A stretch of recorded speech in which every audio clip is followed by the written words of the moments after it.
Alors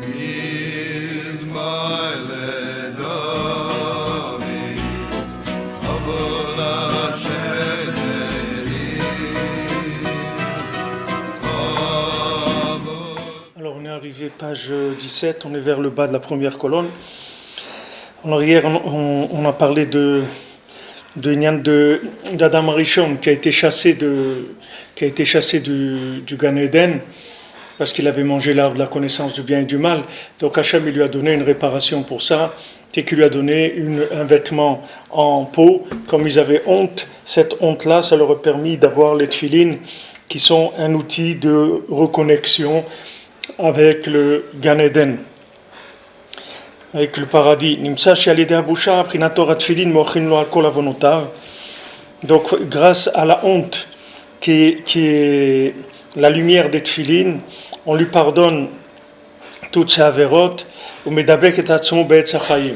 et il va s'attacher à l'arbre de vie. Et celui qui n'a pas honte des tzadikim, qui n'a pas honte des gens qui craignent Hachem et qui sont des gens kashers, alors lui, c'est quelqu'un qui a l'audace de Sitrachara, dire l'audace négative, et il va aller en enfer, c'est-à-dire cette audace-là, elle va l'amener jusqu'à Chas v'Shalom, sa destruction.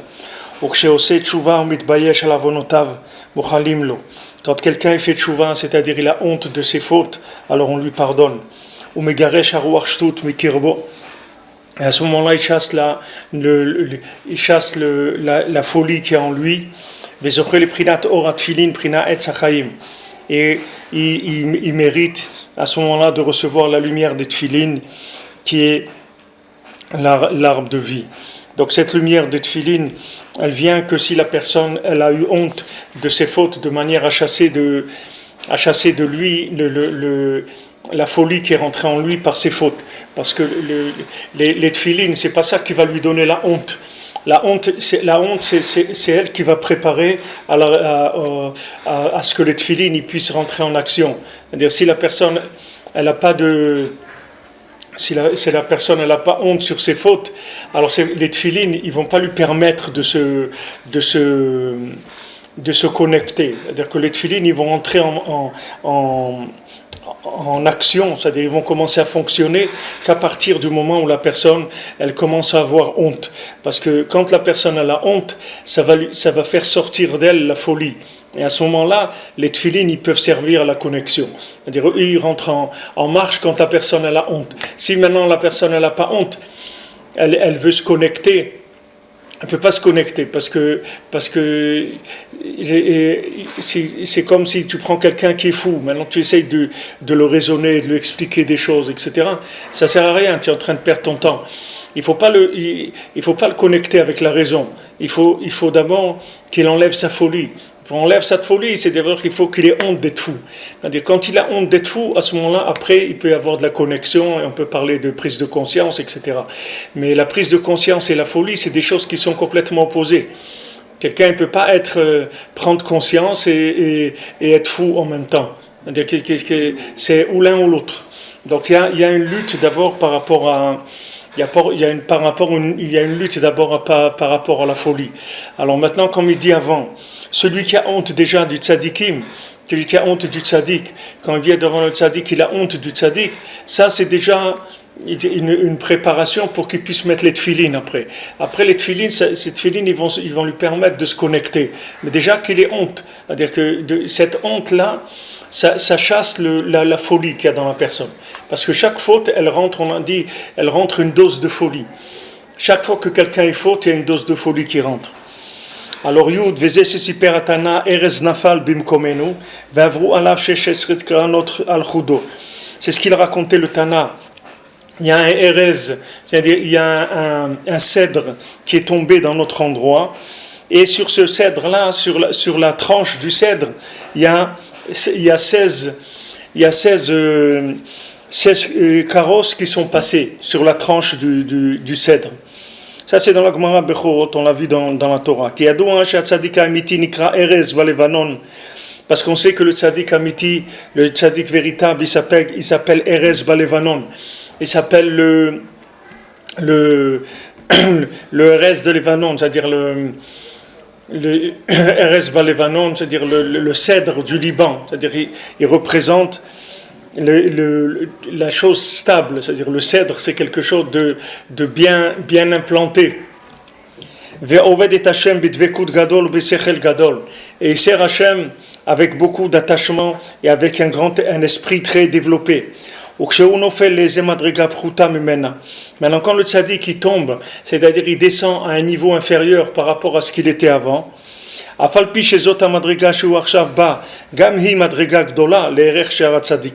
bien que maintenant, quand lui descend un petit peu, ça s'appelle quand même très grand niveau par rapport aux autres tzaddikim.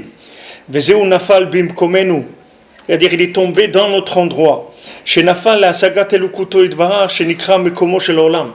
il est tombé par rapport à de la compréhension d'Hachem qui s'appelle l'endroit du monde. Les filles sagatenu par rapport à notre compréhension à nous. C'est-à-dire que même que ça, pour lui, c'est quelque chose de grand. C'est-à-dire que pour tout le monde, c'est un très grand niveau. Maintenant, pour tout le monde, c'est quelque chose de très élevé. C'est comme quelqu'un il vous dit j'ai perdu de l'argent. Maintenant lui c'est un multimilliardaire. Lui il a perdu de l'argent. C'est-à-dire qu'avant il avait 50 milliards, maintenant il a perdu 1 milliard. Et le pauvre perdre 1 milliard c'est beaucoup. Mais maintenant pour quelqu'un qui a 50 milliards c'est rien du tout. Mais pour quelqu'un qui a rien, 1 milliard c'est une fortune. Maintenant spirituellement le tzaddik, lui quand il descend un petit peu par rapport aux autres tzaddikim, et ils auraient bien aimé être au niveau où lui quand il descend. Mais pour lui, ça s'appelle être descendu. C'est-à-dire qu'il a moins de compréhension d'Hachem que ce qu'il avait avant.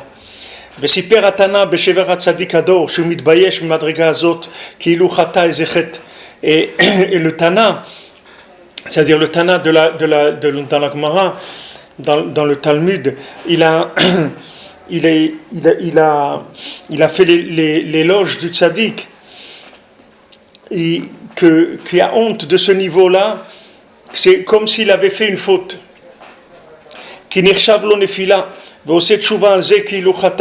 Parce que ça lui est considéré comme une nefila, comme s'il est tombé, et il fait tchouva comme s'il avait fauté. C'est-à-dire le fait qu'il descend un petit peu de sa compréhension, pour lui c'est considéré comme s'il avait fauté. C'est-à-dire c'est quelque chose pour lui pour lui c'est grave. Comme Rabbeinu, je vous ai dit, Rabbeinu quand il est venu en Eretz Israël, après il avait honte des Torahs qu'il a dit, des enseignements qu'il a dit avant Eretz Israël. Mais les enseignements d'avant Eretz Israël déjà, c'était au-dessus de tout ce que les tzadikim ils ont enseigné. Mais pour lui, par rapport à lui-même, il avait honte comme si c'était quelque chose qui n'était pas... C'est-à-dire qu'il voyait que c'est des choses, il ne voulait même pas en parler ni rien parce qu'il avait honte d'avoir eu une compréhension d'Hachem comme ça. Et pour chacun, c'est pareil, c'est-à-dire que chacun qui ani yadati, comme Rabbeinu rapporte dans Sichot Haran, que David HaMelech dit, moi je sais, à ce moment-là, je savais c'est-à-dire j'avais une compréhension d'Hachem à un moment, et maintenant j'ai une autre compréhension d'Hachem, c'est-à-dire qu'à chaque moment, il faut qu'on progresse, il ne faut pas rester avec les mêmes concepts, il faut que ces concepts, ils évoluent. C'est pas qu'une fois qu'on a compris quelque chose, on a une sensation de la présence d'Hachem comme elle est, alors on reste là-dedans. Il faut progresser. Maintenant, si on voit qu'il y a des gens qui n'ont pas cette sensation-là, que la plupart des gens ils sont loin de ça, c'est pas notre problème. C'est-à-dire, nous, c'est pas par rapport à la plupart des gens. Chacun, lui, doit voir que là où il doit se trouver par rapport à ce qu'il est. Parce que pour lui c'est comme s'il était tombé et il fait tchouva sur ça comme s'il avait fauté et ça l'amène une très grande honte c'est qui est la lumière des tfilin et son esprit il s'aiguise Beyoter, c'est-à-dire beaucoup, et il y a une nouvelle connaissance et une nouvelle découverte de la compréhension d'Hachem. C'est-à-dire que maintenant, le fait que le tzaddik il prend conscience il a baissé de ce qu'il avait comme compréhension d'Hachem, c'est ça même qui va l'amener à une plus grande compréhension. C'est-à-dire que le fait maintenant qu'il s'est rendu compte qu'il a baissé par rapport à ce qu'il était, cette prise de conscience-là, ça va augmenter son niveau. Comme quelqu'un qui travaille, qui travaille... tout le monde a vu ça. Des fois vous faites quelque chose, que ce soit de la musique, ou que ce soit une peinture, ou que ce soit quelqu'un qui fait un objet en bois. Et tout. Alors quand il le fait, il est en train de faire la chose, il a une sensation qu'il est en train de faire quelque chose de très très beau.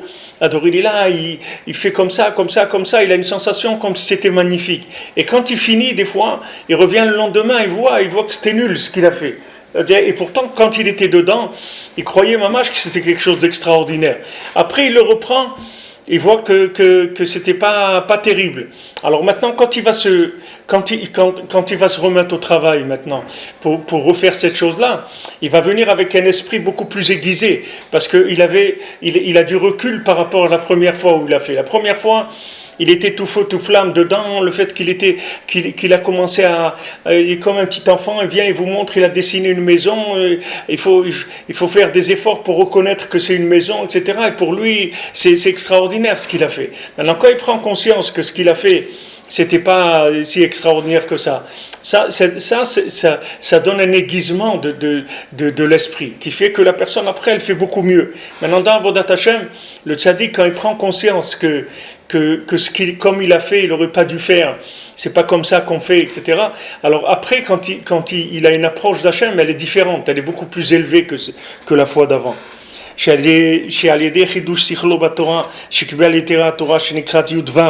Que par maintenant, par le renouvellement de son esprit dans la Torah, il a reçu la Torah qui s'appelle Yud Vav. Pourquoi elle s'appelle Yud Vav? Parce que la Torah, elle s'appelle Yud Vav, parce que Yud, c'est les 10 commandements, et Vav, c'est la taille des tables de la loi. Les tables de la loi, elles faisaient 60 cm sur 60 cm, elles étaient carrées. Et dedans, il y avait les 6 commandements. Donc c'est Yud c'est 10, et Vav c'est 6. Hashem Aseret Adibrod Vokan Vavevaran Babatra Yudalet. Ça c'est dans le Talmud Babatra.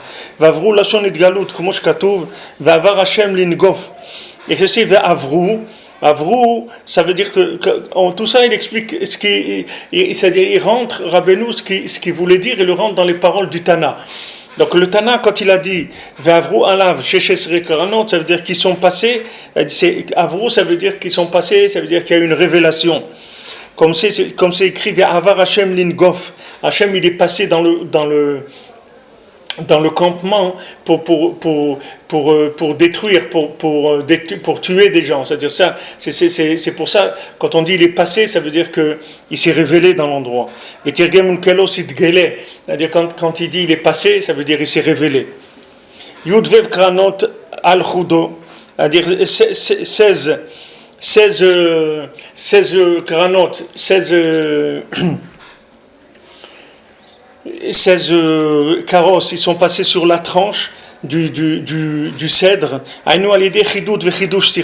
C'est-à-dire par le fait que maintenant, chidoud, c'est la chambre chad, ça veut dire c'est aiguisé, c'est la lame, c'est le côté de l'arbre, le côté aiguisé de l'arbre. Ça veut dire qu'il a aiguisé son esprit. Chez Kibel al-Yedé un Torah, qu'il a reçu ce renouvellement, cet aiguisement de l'esprit par rapport à la Torah. Anikred Yudvav, qui s'appelle Yudvav, Nidgale Koron Orapanim. Ça va révéler la lumière du visage, le reflet de la lumière qu'il y a sur le visage. Ainu Busha, c'est-à-dire la honte, c'est-à-dire les tfilin.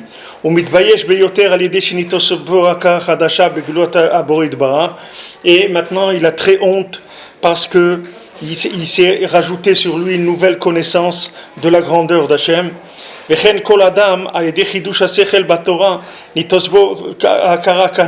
C'est pour ça que chacun, par le fait qu'il renouvelle son esprit dans la Torah, il y a une nouvelle prise de conscience qui se fait. Alors il a de plus en plus honte sur ses fautes. Chez Ikar Tshuva, que c'est ça le Ikar de la Tshuva. Vezoché le Ora Tfilin Prinat et Sachaim. À ce moment-là, il peut être zoché de la lumière des Tfilin, qui est l'arbre de vie. Donc maintenant, quand la personne elle rentre dans la Torah, elle approfondit la Torah, elle cherche à connaître Hachem à travers la Torah, ça va lui donner, ça va lui donner une augmentation de sa prise de conscience d'Hachem. Quand maintenant il va connaître Hachem de façon différente, chaque fois qu'il reprend un texte, même qu'il a déjà étudié, alors il va avoir une nouvelle approche du texte, un esprit plus aiguisé qui va lui donner une conscience plus grande d'Hachem. Cette conscience plus grande, ça va lui donner plus de honte sur ses fautes. C'est ça que le siman, c'est quelqu'un, quand on dit, Rabbeinu il dit au début de la Torah, si tu veux un signe pour savoir si tu es attaché à Hachem, regarde si tu as honte. Parce que si tu n'as pas honte, ça veut dire que maintenant, tu n'as pas une nouvelle conscience d'Hachem. C'est-à-dire que tu t'es habitué. Tu t'es habitué. Vous voyez des gens, par exemple, vous les invitez, par exemple. Alors au début, ils ont honte, chaque chose, ils demandent, ils disent voilà, est-ce que je peux faire ça? Et après, au bout d'un certain temps, la personne, elle commence à s'habituer. Et après, elle n'a plus honte. Elle commence à se sentir comme si elle était chez elle. Et après, ça peut aller même plus loin. C'est-à-dire que la personne, elle peut même dire mais c'est à moi ici, ça fait déjà des années que j'habite là. Elle dit mais tu te rappelles le premier jour quand tu es rentré? Elle dit ouais, mais maintenant c'est passé le temps, c'est plus la même chose.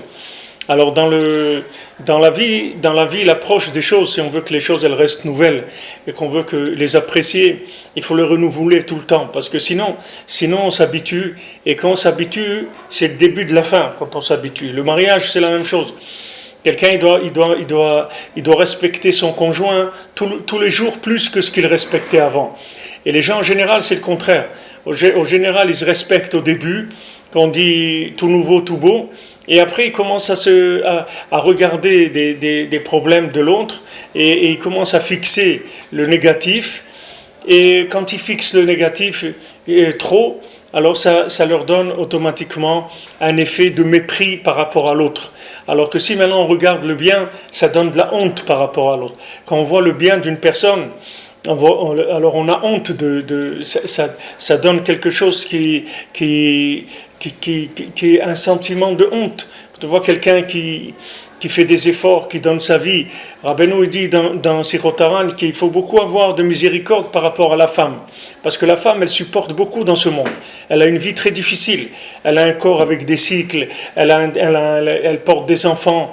Et elle a pas une vie facile, la femme. L'homme, il a une vie beaucoup plus facile que la femme. L'homme, la Gemara, elle dit, si un homme il portait les bébés dans son ventre, il serait suicidé. Un homme, s'il avait quelque chose qui poussait comme ça dans son ventre, il se serait suicidé.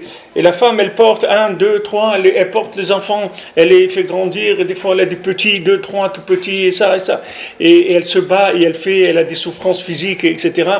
Et en plus, elle est soumise à son mari, elle est dépendante de son mari, etc. Il y a beaucoup de choses qui ne sont pas faciles pour elle. Donc il faut avoir du respect pour ça. C'est-à-dire, le mari, il doit honorer cette chose-là. Maintenant, quand l'homme il va honorer ça va lui donner une honte. Il va avoir honte par rapport à voir que lui, il est au travail, tout ça, il a des contacts avec des gens, il parle au téléphone, les trucs, il fait des ignanis, mais il est occupé, etc. Et elle est dans son monde, elle travaille dur dans son monde, dans sa solitude, dans son état d'esprit dans lequel elle est, qui est difficile. Alors ça c'est si on veut, quand est-ce que les gens ils commencent un petit peu à se disputer, à avoir des histoires, c'est quand les gens ils arrêtent de se respecter, c'est-à-dire ils n'arrivent pas à mettre de la distance, c'est-à-dire de la distance, une distance qui permet d'honorer l'autre. Il faut mettre une distance qui rend la personne honorable. C'est pour ça que la Torah elle nous a fait des cycles de rapport avec la femme, que l'homme, il ne peut pas être toujours proche de sa femme, il doit s'éloigner et revenir, s'éloigner et revenir. Parce que c'est le principe de ce qu'il dit ici, c'est-à-dire que quand maintenant on s'éloigne, Au moment où on s'éloigne, on prend conscience de la valeur de la chose. C'est-à-dire, on s'éloigne pour prendre conscience de ce qu'on a. Ça, c'est valable, ces cycles-là, ils sont valables pour tout individu sur Terre, c'est la même chose. C'est pas que le cycle de rapport entre l'homme et la femme. Tout le rapport avec tout, ça demande un recul par rapport à ça. Ce recul-là, il permet de prendre conscience des choses, c'est-à-dire de la valeur de ce qu'on a, et en même temps, peut-être le comportement qu'on a eu par rapport à ces choses-là, c'est parce que c'est pas le comportement idéal. Donc maintenant, on revient avec quelque chose de nouveau. C'est le résultat de l'Aïd Bodedut. On dit que quelqu'un qui revient de l'Aïd Bodedut, alors il voit le monde est nouveau. Il voit le monde est nouveau. Si quelqu'un il prend le temps uniquement de compter ce qu'il a, c'est-à-dire qu'il sort de la course dans laquelle il est et il commence à regarder ce qu'il a. Alors quand il regarde ce qu'il a, il va voir que c'est bien. Par exemple, dans Sipurim Masiot, le Tam, celui qui faisait le cordonnier. Alors maintenant, sa femme, elle lui dit, mais regarde l'autre, ton copain là, il gagne lui aussi, ton collègue, lui aussi il est cordonnier, mais lui il gagne bien, regarde tout ce qu'il gagne. Alors il lui a dit, qu'est-ce que tu me parles des autres? Qu'est-ce que tu vas me parler des autres? Il dit, regarde, moi, je paye le cuir tel prix, les enduits, la colle, je paye tant, les trucs tant. Et tu vois, il me reste, une fois que j'ai payé tous les frais des chaussures, regarde ce qu'il me reste. Et tu vois bien qu'il me reste quelque chose. Donc qu'est-ce que tu veux avec moi? Pourquoi tu me parles des autres? Et pourtant, lui, c'était pas quelqu'un c'était pas quelqu'un qui était réussi. Au contraire, c'était quelqu'un qui était très médiocre dans ce monde, puisqu'il savait, même son métier, il savait pas bien le faire. Il faisait des chaussures à trois coins, il n'était pas du tout doué pour ce qu'il faisait. Mais il était très joyeux, parce que c'était lui, c'est tout. C'était lui. Et le roi, il l'a envoyé chercher. C'était lui, c'est tout. Et lui, c'était ça. Et de cette façon d'approcher les choses, il était toujours content, parce qu'il voyait que ce qu'il avait, c'était bien. Maintenant, si lui, il gagnait tant sur une chaussure, et que l'autre, il gagnait 3 fois plus que lui. Il dit, c'est pas mon maassé, ça c'est son maassé à lui, ça c'est son maassé à moi. Tu comprends pas, Hachem à moi, il m'a fait comme ça. Ça veut dire, ce qu'il veut de moi, c'est ça. S'il m'a fait que je mesure 1m50 de haut, c'est pas pour que je fasse du basket, c'est tout. S'il voulait que je fasse du basket, j'aurais mesuré 1m95. Si je mesure 1m50, c'est pour que je fasse autre chose. Il y a d'autres choses dans le monde, il n'y a pas que le basket. Alors maintenant, les gens, ils regardent ce qu'il a celui-là, ce qu'il a l'autre, etc. Tout ça, ça vient du problème de l'industrialisation, les trucs. Tout ça, ça a rendu les gens fous, parce que ça a créé des normes d'individus. Ça a créé les normes. Il y a les normes des vacances, il y a les normes des vêtements, il y a les normes de la nourriture, il y a les normes de la maison, il y a les normes de mariage, il y a des normes. Et le Ben Adam, il est obligé de rentrer dans ces normes. Alors que lui, si tu le prenais à lui, peut-être il serait jamais parti en vacances là où les gens y partent. Lui, en vacances, il serait resté chez lui, il aurait fait pousser des champignons dans son truc, ou je sais pas, il aurait dessiné, ou il aurait écouté de la musique, ou il aurait fait n'importe quoi. Il fait du montage des bateaux, il achète des bateaux à assembler, ou il fait un moteur, il prend un moteur, il trafique un moteur, n'importe quoi, ce qu'il a envie de faire. Mais il ne peut pas faire ce qu'il a envie de faire, parce que maintenant il y a des normes. Ces normes-là, elles rentrent dans la tête avec la publicité, avec l'éducation. Les enfants, ils vont à l'école, les gens, ils sortent, etc. Où tu vas cet été, où tu vas cet hiver, où tu vas ces trucs, tu vas... Ouais, j'étais l'année dernière dans la station de ski là-bas, et le manger n'était pas terrible et tout, alors cette année, on a décidé... Mais ça y est, c'est-à-dire, ils sont dedans, les gens. Il peut dire, s'il dit non, moi je ne vais pas là-dedans, on préfère rester chez nous et prendre un café le matin en regardant le plafond, il dit, mais c'est quoi, c'est nul ça, c'est quoi ces trucs. Il ne peut même pas être lui-même.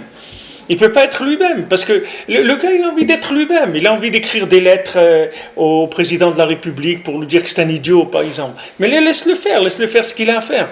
Pourquoi tu veux le mettre? Non, on ne peut pas. Il y a des normes. Ces normes-là, elles sont dans tous les domaines. Dans le téléphone, dans les vêtements, dans la façon de parler, la façon de vivre, la façon de manger. Tout est normalisé de façon industrielle. Alors les gens... Ils ont plus de sensation d'être quelqu'un par rapport à eux-mêmes. Alors que quand vous prenez le tam, même si le tam il fait des chaussures qui sont pas bien, tout le monde est d'accord que des chaussures à trois coins ça vaut rien du tout. Mais il est content, il est heureux parce que c'est lui. Tandis que si le tam il vivait dans notre époque, il pourrait pas être cordonnier. Il pourrait pas, parce que il y a aujourd'hui des usines de chaussures. Tu peux pas tu peux pas en tant que qu'artisan, tu n'arriveras jamais à faire une paire de chaussures comme ils font eux avec des machines. Tu pourras pas la peine. Tu verras une beauté de chaussures comme ça, des trucs qui sont proches de la perfection, des choses extraordinaires. Qu'est-ce que tu vas t'approcher de ça? Donc les maasé, la vie que tu as, elle te permet pas de t'exprimer. Et comme elle te permet t'exprimer, donc tu sais pas où tu en es, les maasé. Tu sais pas où tu en es, puisque tu vis une vie qui touche des degrés de perfection que par rapport à toi-même, tu es très très loin de ça. Tu es très loin toi-même de ça. Alors les gens, ils savent pas où ils sont. Les gens, ils savent pas. Tout ça, ça vient de cette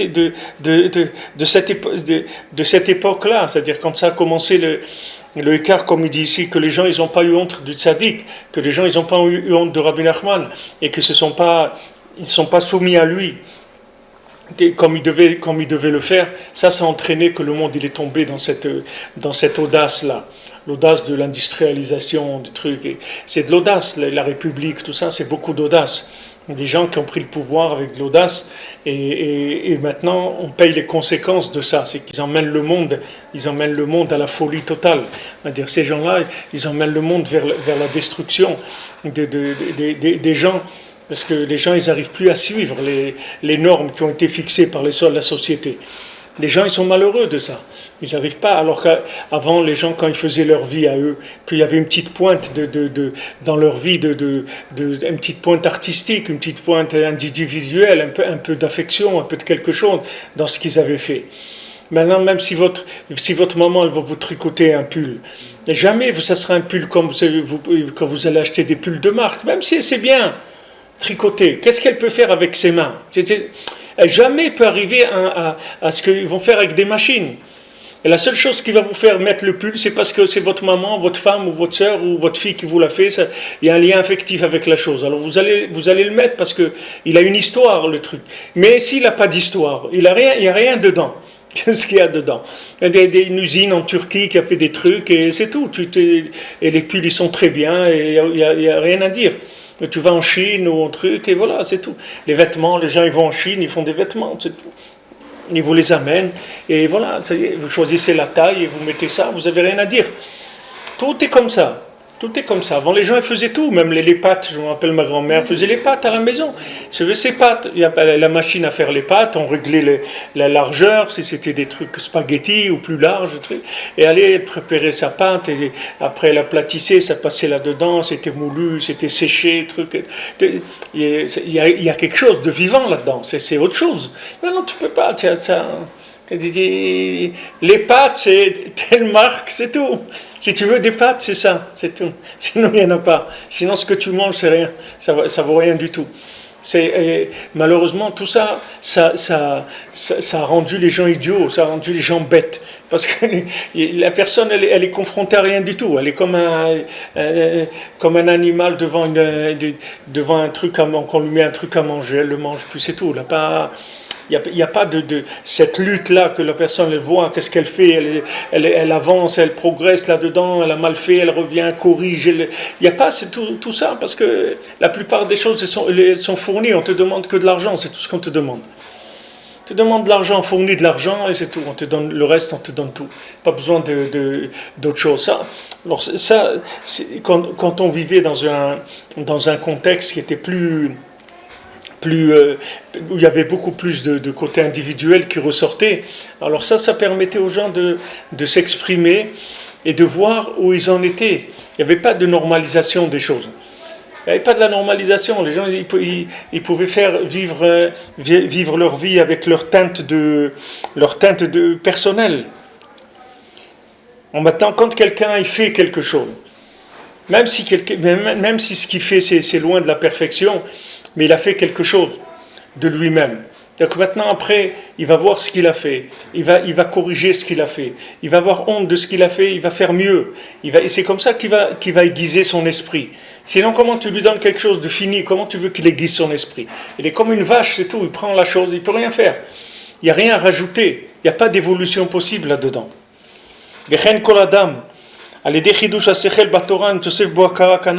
Donc maintenant chacun, par le fait que maintenant il a une nouvelle compréhension de la Torah, alors il y a son esprit, il s'aiguise. Et à ce moment-là, l'aiguisement de l'esprit, ça donne une honte plus grande sur les fautes. C'est à ça qui sert l'aiguisement de l'esprit. L'aiguisement de l'esprit, c'est pas pour regarder les autres.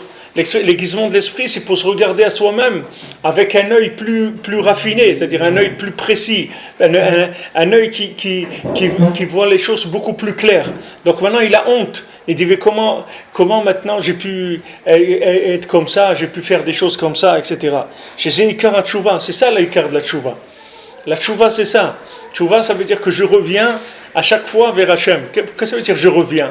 Ça veut dire qu'à chaque fois, j'ai une compréhension plus grande qui me donne une conscience plus grande. Et cette conscience plus grande, elle permet de raffiner mes actes, mes pensées, mes paroles, etc. C'est-à-dire que j'arrive à perfectionner ma façon de vivre. Comment je vais perfectionner ma façon de vivre? Il faut que je me rende compte que là où je suis, je ne suis pas à ma place. Je ne suis pas en train de faire les choses comme il faut. Alors, quand je vois ça, je vais corriger. Ça vient de quoi? Ça vient de l'approfondissement de la Torah. Le fait que maintenant j'approfondis la Torah, alors je vois un visage nouveau de la Torah. Ce visage nouveau de la Torah, c'est une conscience nouvelle d'Hachem. Cette conscience nouvelle me donne une honte plus grande jusqu'à qu'un jour, je décide d'abord de ne plus faire des bêtises et après je commence à regretter ce que j'ai fait. C'est ça, tachuvhe, c'est ça revenir vers Hachem. Revenir vers Hachem, c'est-à-dire que à chaque fois, je reviens plus vers l'infini. Chaque fois, je vais plus vers l'infini. Donc chaque fois, je vais sentir de plus en plus loin les Maaseh. Rabbeinu dit que l'Aïdrachakut, c'est Tachlit Aïdkarvut. C'est-à-dire que maintenant, pourquoi on se sent loin? Ça veut dire qu'on s'est rapproché, c'est pour ça qu'on se sent loin. Mais si quelqu'un il se sent près, ça veut dire que les Maaseh, il est loin. Parce que proche d'Hachem, qui est-ce qui peut être proche d'Hachem? Rabbeinu dit, qui est-ce qui peut dire qu'il est proche d'Hachem? Quelqu'un il peut dire, je veux me rapprocher d'Hachem, c'est tout ce qu'il peut dire, mais pas dire qu'il est proche. S'il sent qu'il est proche, ça veut dire qu'il est très loin. Parce que quand maintenant on sent qu'on est loin, ça veut dire qu'on se rapproche. Parce que c'est comme ça que ça doit être. Plus quelqu'un il se rapproche de la perfection, plus il va voir ses imperfections en lui. C'est tout à fait normal. Plus quelqu'un il se rapproche de l'absolu, plus le relatif il va voir comment il est loin. Alors que si la personne elle croit qu'elle est bien, ça veut dire que le Maaseh, elle est très très loin. Quand Rabbeinu il écrivait à sa fille, des fois, il écrit à sa fille Sarah, et il lui dit comment tu es une fille tellement intelligente, tellement bien, et j'ai beaucoup de joie de toi, etc. Il lui fait toute une lettre d'éloge. Alors quand elle a reçu ça, Sarah elle a commencé à pleurer. Alors les gens qui avaient tout d'air lui ont dit, mais pourquoi tu pleures? Il dit, si mon père il me fait des louanges comme ça veut dire que je suis très très loin. Si mon père il sent qu'il a besoin de me parler comme ça veut dire que je suis vraiment loin, il a besoin de me consoler, de me faire des bisous, tout ça, parce que je suis très loin. C'est pour ça qu'il me parle comme ça. C'est-à-dire qu'elle sentait parce que Rabbi Nachman, c'était pas quelqu'un qui était... Rabbi Nachman était très très humain, mais c'était quelqu'un qui était tout le temps dans un engagement de plus en plus grand. C'est-à-dire c'était pas un homme qui stagnait ou qui se contentait de quoi que ce soit. C'est pas quelqu'un qui dormait sur ses lauriers, comme on dit. Quelqu'un, il avançait chaque seconde. Donc autour de lui, il y avait un peu de... C'était agité autour de lui. C'est-à-dire les gens qui étaient autour de lui, c'est pas des gens qui dormaient. Les gens qui étaient autour de Rabbeinu, c'est pas... Rabbeinu ne laissait pas dormir les gens.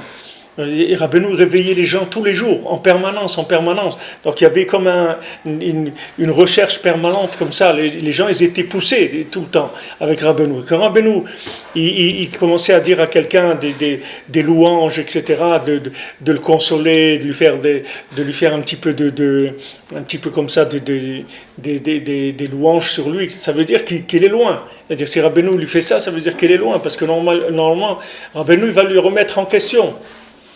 Rabbeinu va le remettre en question, c'est-à-dire qu'il ne va pas consoler la personne, il va la remettre en question, il va lui montrer qu'il n'a pas commencé encore. Ça sur le côté haut de l'individu. Maintenant sur l'autre côté, c'est sûr que va lui dire que ce qu'il fait c'est très bien, etc., il n'y a pas de problème.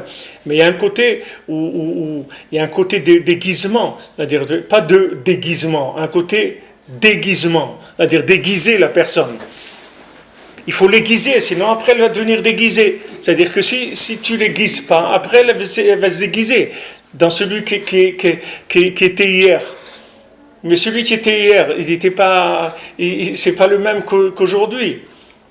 Quelqu'un m'a raconté hier, il devait prendre l'avion à Charles de Gaulle, il a pris le train, et le train ne s'est pas arrêté à Charles de Gaulle, il a continué jusqu'à Lille. Quand ils sont arrivés, c'était Lille. Et il dit, mais alors le contrôleur dit, oui, on s'excuse, le train, il a pas marqué l'arrêt de Charles de Gaulle. Non, mais attends, on a raté l'avion. Qu'est-ce que vous... Ça arrive. Alors quelqu'un qui a pas la émouna et tout, alors comment il prend ça? Il va frapper le contrôleur, il va frapper le chef de la SNCF, qu'est-ce qu'il va faire? C'est comme ça, c'est tout. Hachem, il t'a fait un chesed, que tu ne devais pas partir à ce moment-là, etc. Nous, on récupère ces choses-là, c'est-à-dire nous, on ne s'arrête pas, c'est en mouvement, tout est en mouvement, donc on prend tout, on transforme sans arrêt. C'est pour ça qu'il faut être réveillé tout le temps au mouvement de l'Ashgacha, parce que notre vie, c'est une Ashgacha, on ne peut pas dormir. Hachem, il ne nous laisse pas dormir. Il s'est dit, bon, tu vas dormir après. Et tu vas arriver après, dans ton trou, tu vas dormir tranquillement. Mais maintenant, c'est pas le moment de dormir, c'est pas maintenant qu'il faut dormir. Maintenant, on est en train de chercher à faire grandir notre conscience de façon à progresser, de faire tchouva. Et la tchouva, Rabbeinu dit, elle est permanente. Rabbeinu dit dans Torah Vav, elle est permanente, la tchouva. Je ne peux pas dire j'ai fait tchouva, ça n'existe pas, j'ai fait tchouva. Tu as fait tchouva sur quoi? Ben voilà, je mange kasher et trucs, ok, c'est bien. Mais il y a encore, comme une fois ils ont dit à Rabbi Nathan ou Rabbeinu, ils ont dit à quelqu'un, il étudie 119 dapim de Gemara par jour. Alors Rabbeinu l'a dit, 119, c'est Gematria Me'at, ça veut dire, c'est valeur numérique de un petit peu, un peu. 119, c'est un peu. Il croyait qu'il allait lui dire, waouh, c'est énorme ce qu'il fait et tout. Il dit, c'est un peu. C'est-à-dire, il peut faire mieux. On peut faire mieux. Alors, on dit d'un autre côté, c'est asphyxiant. Tu dis, wow, c'est étouffant, on est tout le temps. Non, il faut pas aller plus vite que ce qu'il nous faut. Mais il faut savoir quand même qu'on doit progresser. On ne doit pas rester dans la saga d'Hachem qu'on a maintenant. Que cette compréhension d'Hachem, elle est faite pour nous amener plus loin. Sans arrêt, nous amener plus loin. D'un côté, on doit regarder ce qu'on a et être content de ce qu'on a, et se contenter de ce qu'on a. Mais d'un autre côté, il ne faut pas se contenter du tout de rien et il faut vouloir avancer sans arrêt. Et ça, on peut le faire dans l'Eidbo des doutes. C'est-à-dire toute la journée, on est Bessimcha, on fonctionne, on fait ce qu'on a à faire. Mais dans l'Eidbo des doutes, il y a un moment où on a honte de ce qu'on fait. C'est-à-dire que Rabbeinu dit dans Torah Vav que le ikar de la tchouva, c'est que quelqu'un il est honte, il donne veishtok, que quelqu'un shma bisiono, il va entendre sa honte, qu'on lui fait honte. Et il doit se taire dans son cœur, il doit se taire avec sa bouche, etc. Parce que par le fait qu'il va avoir honte et qu'il va se taire, avec ça on va lui aiguiser sa conscience, son esprit, de manière à ce qu'il puisse se rapprocher d'Hachem. Alors Rabbeinu dit là-bas, mais il faut tout le temps s'accrocher à la mesure, c'est-à-dire au comportement de la tchouva. Le comportement de la tchouva, c'est quoi? C'est qu'il faut savoir que, comme j'ai compris Hachem jusqu'à maintenant, c'est pas comme il est, ou comme je peux le comprendre, parce qu'il y a pas de fin. Alors il y a des gens qui disent, bon, puisqu'il n'y a pas de fin, alors on va se contenter de ce qu'il y a. Non, toi tu dois aller au maximum de ce que tu peux. Tu dois aller au maximum que ce que tu peux, comme il a dit le mendiant, il leur a dit, moi, ils lui ont dit, toi, qu'est-ce que tu peux faire? Il dit, moi, je peux faire tout ce que vous ne pouvez pas faire, je peux le faire. C'est-à-dire, vous faites le maximum. Après, le tzaddik, lui, s'il y a des choses à faire, le tzaddik, il va les faire, il n'y a pas de problème. Mais l'homme lui-même, il doit aller au maximum de ce qu'il peut faire. Ça, c'est Beikar, quelque chose qui est concentré sur la Hitbo des doutes, c'est-à-dire quand on fait Hitbo des doutes, on doit avoir honte de soi-même par rapport à Hachem. Comme on va se trouver après, quelqu'un il se dit voilà, après je vais me trouver devant le Beit Din en haut, je vais passer devant un tribunal, toutes mes actions, toutes mes pensées, tout, tout ça va passer au peigne fin. Il faut que je me prépare. Il faut que je sache qu'est-ce que je vais répondre. Pourquoi je suis un idiot? Pourquoi je fais ça? Pourquoi je fais pas ça? Comment je vais répondre à ça? Si j'ai des réponses qui sont valables, hein, pas de problème. Mais il faut que je sache Alors ça donne une honte. Ça, c'est dans l'Aïd Bodedut. Rav Ben Nachman, il dit. Rabbeinu dit que la tchouva c'est d'avoir honte. Alors il dit maintenant quelqu'un qui fait honte à son prochain, il n'a pas part au monde futur. Alors il dit comment pour faire tchouva, moi il faut que quelqu'un perde son monde futur parce qu'il va me faire honte. Alors il va perdre son monde futur. Alors Rav Ben Nachman il dit aussi, il dit si tu es sur une île déserte, jamais tu vas pouvoir faire tchouva. S'il n'y a personne, tu connais personne, il n'y a personne, tu vis tout seul dans une île déserte. Alors tu ne peux pas faire tchouva. Alors Rav Ben Nachman il dit que le écart de la tchouva, de la honte, c'est soi-même par rapport à Hachem. Dans l'Aïd Bodedut, la personne elle doit s'éveiller, elle doit dire c'est ça. Comme ils ont entendu une fois le Chafetz Chaim tous les jours, Chafetz Chaim faisait Yid Bodedut, tous les jours faisait Yid Bodedut et il avait une petite chambre dans laquelle il s'enfermait là-bas. Les élèves ils ont vu. Alors une fois ils ont écouté qu'est-ce qu'il faisait. Alors il disait Israël Meir, il s'appelait Israël Meir, le Chafetz Chaim. Il dit Israël Meir, où elles sont les 5 minutes? Où elles sont ces 5 minutes? Alors il cherchait les 5 minutes, c'est-à-dire qu'il repassait sa journée, il y avait 5 minutes, il ne savait pas ce qu'il avait fait dans les 5 minutes. Alors il était là en train de chercher jusqu'à qu'il a trouvé ces 5 minutes, qu'est-ce qu'il a fait. Et là, il en a parlé à Hachem, etc. Mais c'est des gens qu'il n'y avait pas le temps comme ça. C'est-à-dire chaque 5 minutes, elles étaient importantes. Donc il repassait sa journée pour voir, pour analyser qu'est-ce qu'il a fait dans la journée. Alors il y avait 5 minutes qui lui échappaient, il ne savait pas ce que c'était. Donc ça, il est resté jusqu'à qu'il a trouvé ce qu'il a fait pendant ces 5 minutes. C'est-à-dire que chacun il doit avoir comme ça un aiguisement par rapport à lui-même. Est-ce que maintenant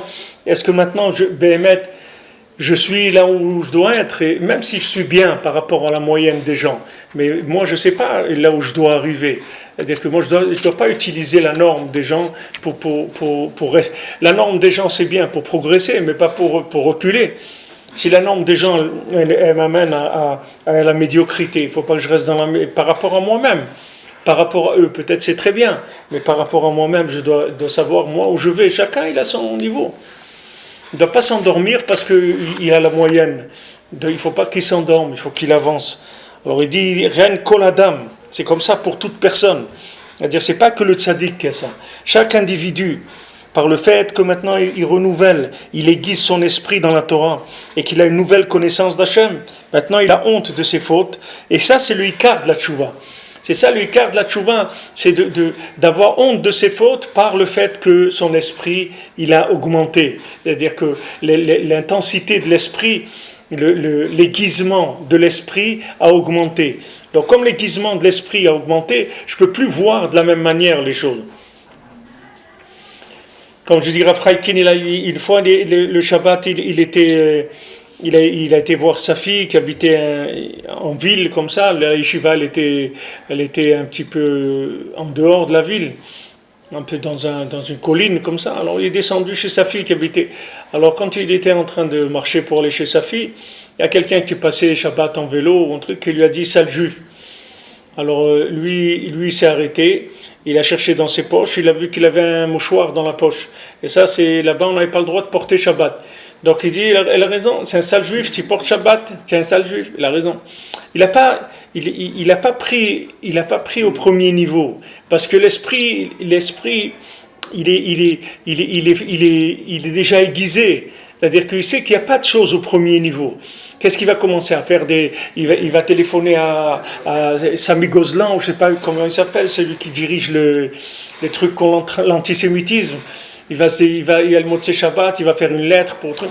C'est pas là-dedans qu'il rentre. Lui, tout de suite, ça passe dans un rapport avec Hachem, un rapport personnel. Il dit, attends, lui, il dit sale juif, ça c'est dans son langage à lui.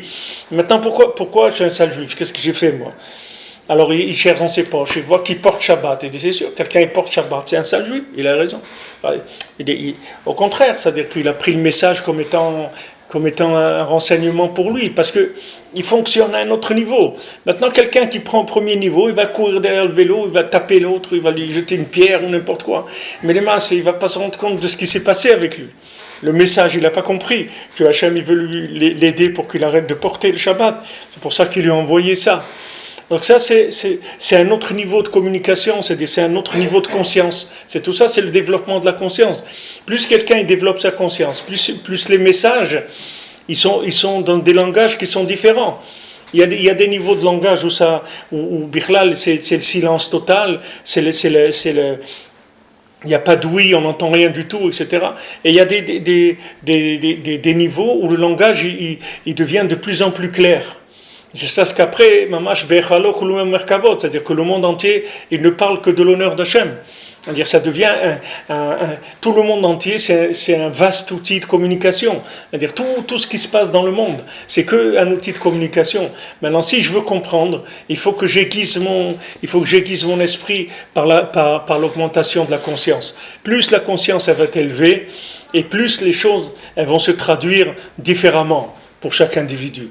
Comme dans un métier où plus quelqu'un c'est un professionnel, et plus il connaît son métier. C'est-à-dire, quelqu'un m'a dit qu'il appelait une fois quelqu'un des problèmes au cœur, alors il a appelé il sentait pas bien, alors il a appelé le cardiologue, il lui a téléphoné, il a dit voilà, je me sens pas bien, etc. Le cardiologue lui a dit non, c'est pas le cœur ce que tu as. C'est pas un problème de ton cœur, sois tranquille. Alors lui, il croyait qu'il avait le cœur fatigué. Mais le cardiologue, c'est lui qui connaît son métier, dans la voix de la personne, il a vu que ça vient pas du cœur, ce qu'il avait. Chacun il doit raffiner dans son métier, c'est-à-dire chacun il a son métier d'avodat Hashem, chacun il a sa neshama qui est différente de l'autre, et chacun il a son approche d'Hashem. Et ça, il n'y a personne qui peut te dire tu dois faire ce que tu as à faire. On avait vu ça, c'est-à-dire chacun il a son libre arbitre. Il n'y a personne qui peut te dire voilà, c'est comme ça qu'il faut faire. Il n'y a pas de norme dans la façon de se rapprocher d'Hashem. Il n'existe pas une norme. Parce que il y a 600 000 lettres dans la Torah, il y a 600 000 âmes, chaque lettre de la Torah, elle est une âme différente. Même si c'est la même lettre, si tu prends un lamed de la Torah et qu'il y a des milliers de lamed dans la Torah, chaque lamed de la Torah, il est différent de l'autre.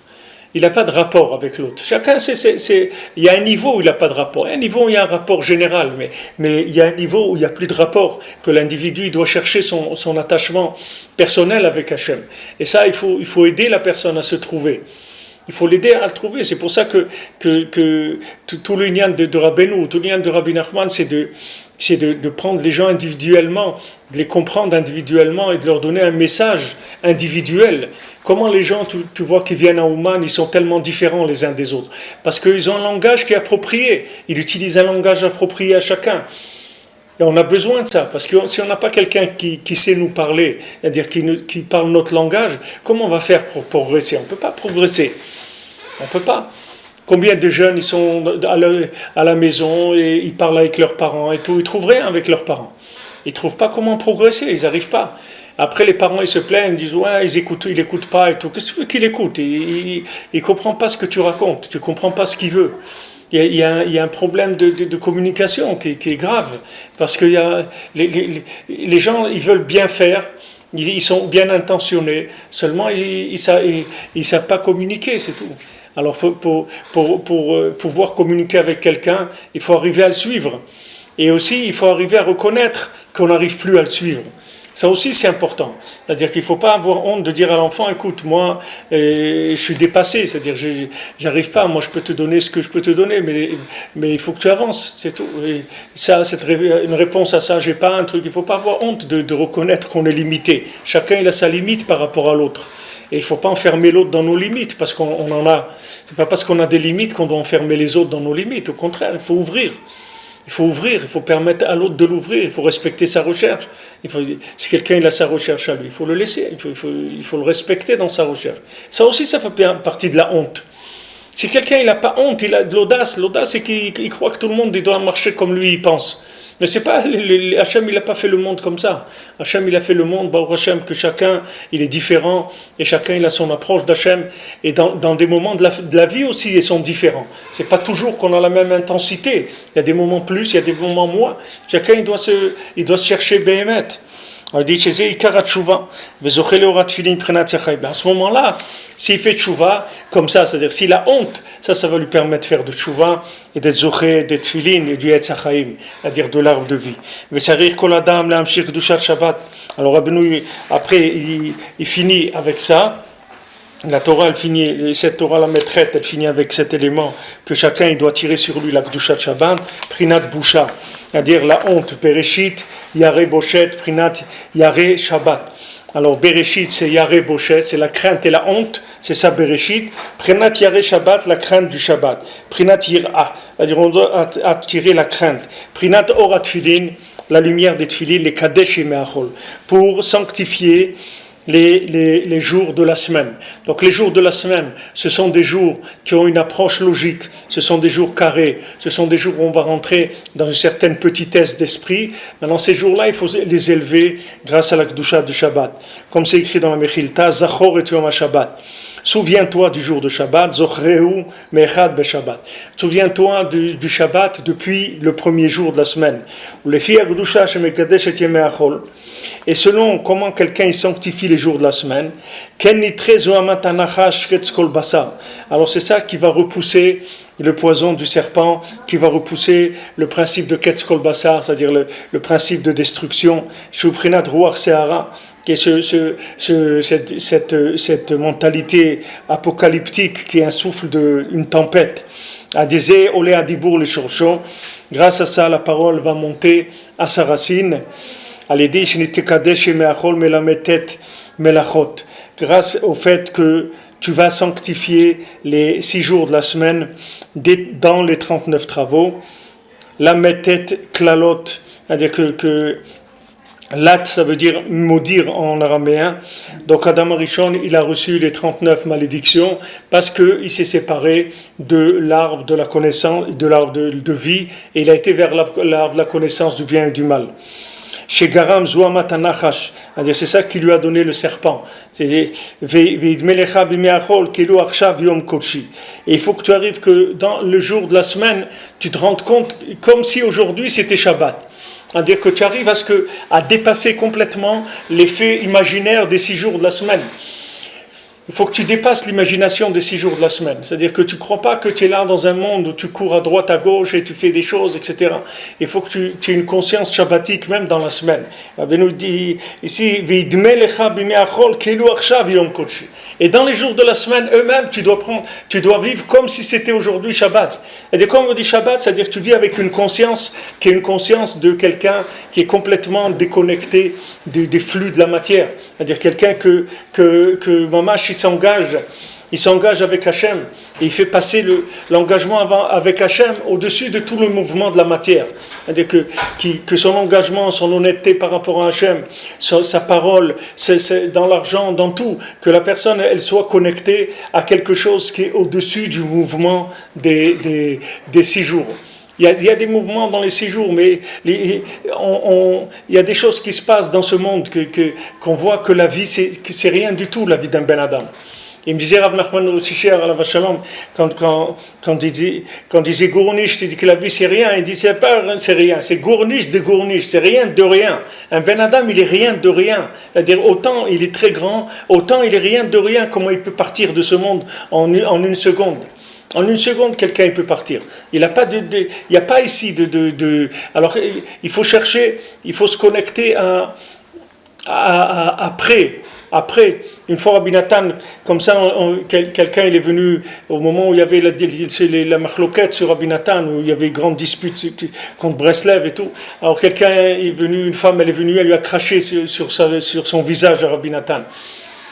Alors Rabbi Nathan il a continué à marcher comme s'il n'y avait rien du tout, s'est essuyé, il a continué. Alors il y avait un élève là-bas qui était énervé et tout, il dit comment Rabbi Nathan, des trucs et tout.